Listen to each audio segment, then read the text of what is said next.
បងប្អូនជាទីមេត្រីថ្ងៃនេះខ្ញុំបានទទួលការងារពីមិត្តជាងយើងមួយគ្រឿងគឺមក Redmi A5 បាទវាជាប់ Google account ហើយ Redmi A5 នេះយើងធ្វើក្នុង Unlock tool បើយើងចុចទៅលើប៊ូតុង Mi ហើយចុចទៅលើប៊ូតុង Security ហើយយើងរើស model វាយើងវាយ A5 អញ្ចឹងវាអត់ចេញឲ្យទេបងប្អូនឃើញទេបាទតាម model អត់ត្រូវទេអត់មានទេអញ្ចឹងយើងរើស CPU យើងចុចលើប៊ូតុង Spectrum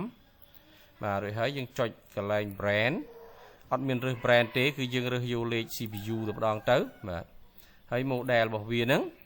យើងយកនេះបងប្អូននេះបាទយើងយក Tiger T616 64 bypass បាទចុចយកហ្នឹងទៅរួចហើយយើងចុច Erase FRP បាទឥឡូវខ្ញុំប្រាប់ឲ្យខាងដៃគូមួយខាងទៀតហ្នឹងគាត់ភ្ជាប់ទូរស័ព្ទប្រាប់គាត់សិនអញ្ចឹងយើងផលិតទូរស័ព្ទទៅរួចហើយយើងចុច volume ទាំងពីរទាំងឡើងលើទាំងចុះក្រោមចុចឲ្យជាប់ទៅហើយបត់ដោយ USB ចូល